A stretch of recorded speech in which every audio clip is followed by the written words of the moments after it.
이 안에서 과거에 존재하지 않았던 그 속 안에서 새로운 가능성이 만들어지고 그 안에서 새로운 가치들이 탄생할 수 있는 것. 이것이 메타버스 현상이 갖고 있는 가장 중요한 본질이라 생각을 합니다. 메타버스라고 하는 것은 굉장히 다양한 형태로 정의가 됩니다.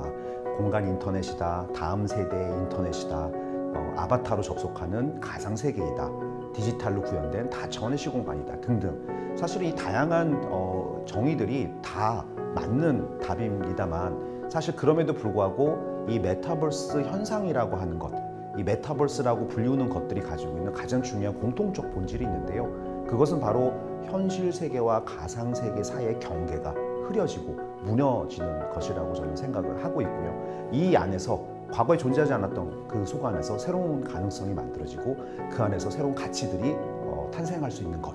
이것이 메타버스 현상이 갖고 있는 가장 중요한 본질이라 생각을 합니다.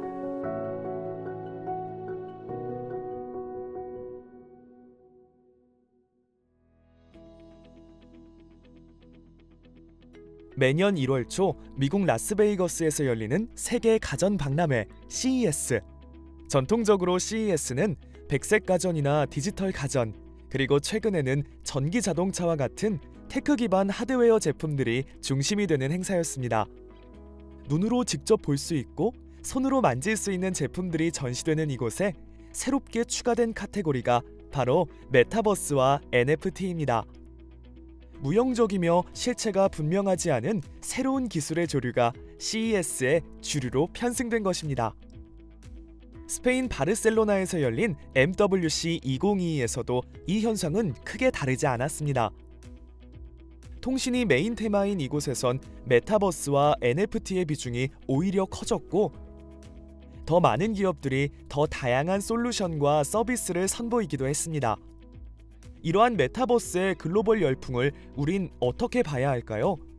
버블이 아니며 실체가 있는 것일까요? 그렇다면 그 열풍의 시작은 무엇 때문이며 우리는 무엇을 주목하고 이해해야 할까요?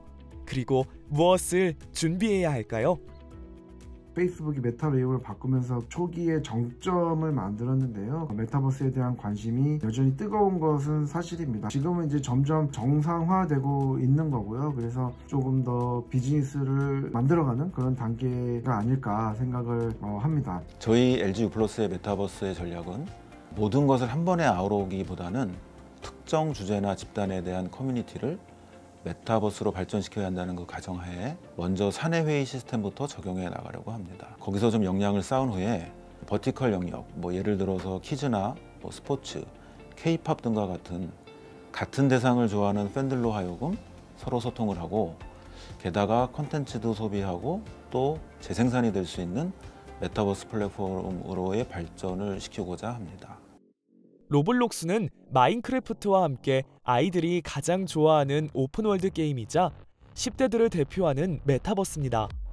매일 게임을 즐기는 데일리 액티브 유저가 4천만 명이 넘고, 미국 10대 사용자들의 일평균 사용시간이 2시간 30분 이상입니다. 이들의 유튜브나 틱톡의 사용시간이 1시간을 넘지 않는 것을 감안한다면 압도적으로 많은 시간을 로블록스에서 보내고 있는데, 그 이유는 무엇일까요? 먼저 로블록스에는 수천만 개의 게임이 있습니다. 이것이 가능한 이유가 바로 로블록스 안에서는 누구나 게임을 쉽게 개발할 수 있고 아이템도 만들 수 있기 때문입니다.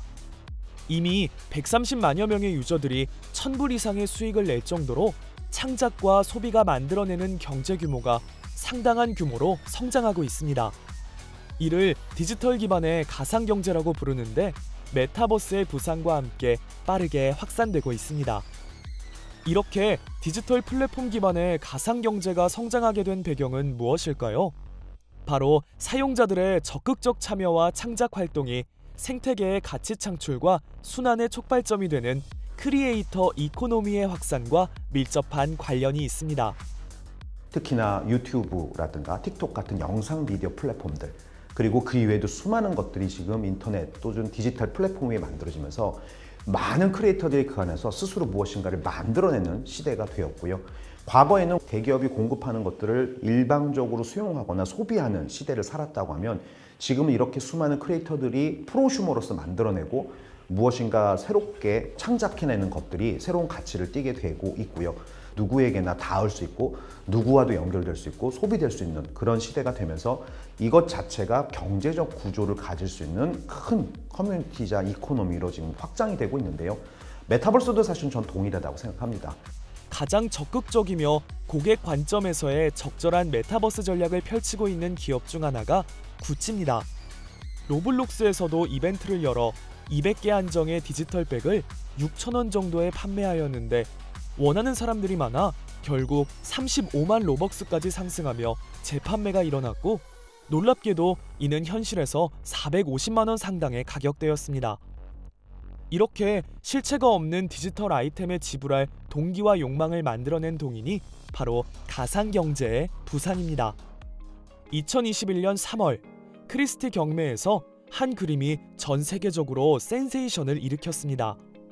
디지털 아티스트 비플의 작품인데 디지털 이미지 파일 한 장에 불과한 이 그림이 무려 780억 원에 낙찰되었기 때문입니다. 원본과 동일하게 쉽게 복제할 수 있는 디지털 이미지가 이렇게 큰 금액으로 낙찰될 수 있었던 이유는 무엇이며 왜 사람들이 이 그림에 열광을 하게 된 것일까요?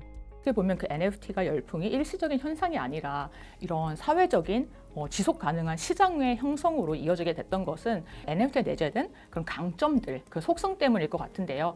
예를 들어서 NFT는 원본을 인증하게 하고 소유권을 증명하게 한다는 어떻게 보면 그 굉장히 두 개의 기둥의 그 속성을 가지고 있는데 그걸 통해서 예전에는 수익화를 할 수 없었던 그 디지털 영역에 있는 수많은 자산들이 수익화를 할 수 있게 되었고 그러다 보니까 정말 많은 창작자분들께 새로운 어떻게 보면 창작의 기회, 그런 활로를 열어주게 되었죠. NFT의 출현은 기존 디지털 생태계가 가지고 있던 한계 비용 제로에 가까운 무한 복제, 무한 전송이란 장점에 유한성과 진위성, 그리고 소유권의 증명이 가능해지면서 새로운 제약의 등장이자 가상자산과 가상경제의 새로운 가능성을 촉발하는 중요한 변곡점의 탄생이라고 볼 수 있습니다.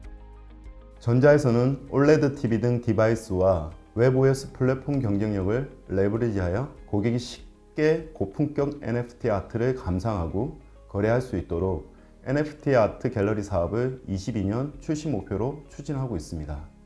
이러한 사업을 추진하기 위해서는 기술이 뒷받침되어야 합니다. 다양한 형태의 NFT 사업을 추진할 수 있도록 블록체인 기술을 자체적으로 연구 개발하고 있습니다. NFT가 이제 메타버스에 있어서는 굉장히 근간 기술이 됩니다. 우리가 예를 들어서 메타버스, 온라인상에서 그게 게임이 됐던 뭐 빌딩을 짓는 게 됐던 열심히 일을 해서 축적한 그 디지털 자산을 정말 이 현실 세계에서 바로 금전화할 수 있는 그 연결고리가 되어주는 게 이제 NFT이다 보니까 사실 메타버스는 가상세계라는 게 아니라 가상세계와 현실 세계 가운데 어느 그 레이어를 말을 하는 건데 딱 NFT가 그 레이어 역할을 해주다 보니까 정말 경제적인 기반이 되어주고요. 미국 텍사스 오스틴. 해마다 30여만 명 이상이 참여하여 열리는 세계 최대의 콘텐츠 엔터테인먼트 행사인 사우스 바이 사우스 웨스트도 올해는 코로나를 뚫고 현장에서 거대한 축제의 장으로 열렸습니다. NFT, 블록체인이 굉장히 웹3 하면서 온라인 세상의 일 같지만 사람들이 더욱더 가면서 오프라인, 그리고 이 실제적인 뭔가 효용성, 실제적인 만남을 더욱더 원하는 것 같아요. 디바이스, 컨텐츠, 서비스 등 역량을 레버리지하여 시너지를 낼 수 있는 NFT가 기회임에는 틀림없다고 생각합니다. 또한 최근 하두인 메타버스에서 기회를 놓치지 않기 위해서도 메타버스 내 경제 시스템의 한 축이 될 것으로 예상되는 NFT에 관심을 가져야 합니다. 요즘 실제 사람이 아닌 가상인간이 주인공으로 나오는 광고들이 늘어나고 있습니다. 메타버스 가상세계를 구현할 수 있는 기술들을 활용하여 가상의 인간을 만들고 특별한 정체성을 불어넣은 버추얼 인플루언서들이 TV에서, 소셜미디어에서, 그리고 디지털과 연계된 서비스에서 우리 눈앞에 출현하고 있습니다.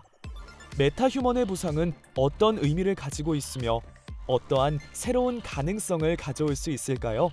지금은 키보드하고 마우스를 가지고 컴퓨터하고 소통을 하지만은 이미 상당히 얼마 전부터는 우리가 인공지능 스피커하고 이야기하는 게 되게 익숙해져 가고 있잖아요. 조금 더 기계적이지 않고 좀 더 부드럽고 인간적인 소통을 할 수 있는 방법으로서 디지털 휴먼이 많은 역할을 하게 될 거라고 생각을 하고요. 버추얼 인플루언서를 비롯하여 태생이 디지털인 메타휴먼이 디지털로 구현된 메타버스 안에서 만들어낼 가능성은 커지고 있고, 이들이 가져올 산업의 변화 또한 거대한 규모와 가치를 가지게 될 것입니다. 메타버스가 진화하고 있고 새로운 폼팩터의 하드웨어 플랫폼들이 출현하고 있습니다. 현실과 가상의 경계가 사라지고 있고 가상세계는 지금도 수많은 방향과 분야로 확장되고 연결되고 있습니다. 가상세계 위에서 생산과 소비가 일어나며 새로운 가치와 경제체제가 만들어지고 있고 그 규모는 기하급수적으로 커지고 있습니다. 메타버스는 우리에게는 과연 어떤 미래로 다가오게 될까요? 인터넷상에서 실시간 3D를 가지고 소통하고 그리고 그 안에서 작업하고 그 안에서 놀이할 수 있는 그런 가능성들이 점점 많이 늘어나게 될 거예요. 아주 리얼하고 우리가 즉각 반응을 볼 수 있는 실시간 3D 컨텐츠들이 지금은 인터넷 컨텐츠의 3%에서 4% 정도를 차지하고 있다고 합니다. 근데 이게 향후 10년 안에 50%까지 올라가게 된다고 저희는 예측을 하고 있어요. 그렇게 되면 그 안에서 벌어질 수 있는 다양한 기회들이 있겠죠. 메타버스가 만들어낼 가치와 새로운 가능성을 위해 우리는 무엇을 고민하고 준비해야 할까요? 분명한 것은 과거의 새로운 기술이 우리에게 기회와 동시에 변화하지 못한 기업들의 몰락을 가져왔듯 메타버스 시대의 새로운 가능성과 미래를 우리의 기회로 만들 것이냐, 아니면 위기로 마주하게 될 것이냐는 지금 우리의 선택에 따라 달라지게 되리라는 것입니다. 지금 막 인기를 얻고 있는 다양한 메타버스 서비스들이 있지만은 그 형태를 따라가기보다 우리가 줄 수 있는 의미 있는 경험이나 재미는 무엇인가, 거기서부터 이제 출발을 해서 하나씩 커뮤니티라는 벽돌을 쌓아 나간다 그러면은 아주 좋은 어떤 결과를 우리가 얻을 수 있지 않을까, 그렇게 좀 조언 드리고 싶습니다. LG그룹은 이제 메타버스와 NFT 시대를 선도할 만한 많은 인프라 기술을 갖추고 있다고 생각을 합니다. NFT 프로젝트가 어쨌든 보여줘야 되기 때문에 LG 디스플레이가 상당히 좀 유리한 위치가 있지 않을까라고 저는 생각을 하고요. LG 디스플레이는 NFT 시대를 좀 선도할 수 있다. 그리고 LG 전자도 모바일을 가지고 있었고 또 가전이 지금 보유하고 있기 때문에, 그래서 이 분야는 LG그룹이 뒤처져서는 좀 안 된다는 생각을 하거든요. 특히 하드웨어라는 사람들로 하여금 경험을 할 수 있고 체험을 할 수 있게 하는 그런 코어를 가지신 여러분들께서 소비자들을 팬들로 영입을 해서 커뮤니티를 구축하고 그들로 하여금 같이 공유를 하는 그 쉐어드 리더십이라고 하죠. 분산된 리더십을 가지고 그 제품화에 동참을 하게 하면서 개혁을 하시면 정말 또 전례 없는 기회가 생기지 않을까 생각이 됩니다. 네, 메타버스라고 불리우는 이 현상 속에는 굉장히 다양한 기술들이 포함이 되어 있습니다. 증강현실, 가상현실, 디지털 트윈, 메타휴먼 등 어마어마하게 다양한 기술들이 서로 융복합되면서 다양한 형태의 시도들, 다양한 형태의 애플리케이션들을 만들어낼 수 있는데요. 가장 중요한 것은 이런 기술들이 결국은 도구이자 수단이라는 것이죠. 우선 이 도구와 수단을 이용해서 고객들에게 어떤 가치를 줄 것이냐, 그리고 고객들이 가지고 있는 문제를 어떻게 풀어낼 것이냐가 저는 굉장히 중요한 질문이다라고 생각을 하고 있고요. 결국 그런 것들에 대한 가치를 어떻게 만들어내고 그 문제를 어떻게 풀 것인가에 대한 대답을 찾는 과정에서 이런 메타버스의 수많은 기술들을 활용해서 무엇인가들을 시도하고 만들어낼 수만 있다면 LG가 추구하는 여러 가지 고객 친화적인 그런 경험이라든가 고객과 함께하는 여러 가지 부분에 있어서 굉장히 중요한 역할을 할 수 있을 것이다 라고 믿고 있습니다. 다가오는 메타버스 시대는 역시나 큰 변화를 예고하고 있습니다. 과거 대항해 시대, 콜럼버스가 신대륙을 발견하며 역사를 바꾸는 대전환의 계기를 만들었듯 지금 우리는 무한히 확장되고 있는 메타버스 시대를 탐험하며 새로운 가치를 발견하게 될 기회와 변화의 파도를 바라보고 있는 것은 아닐까요?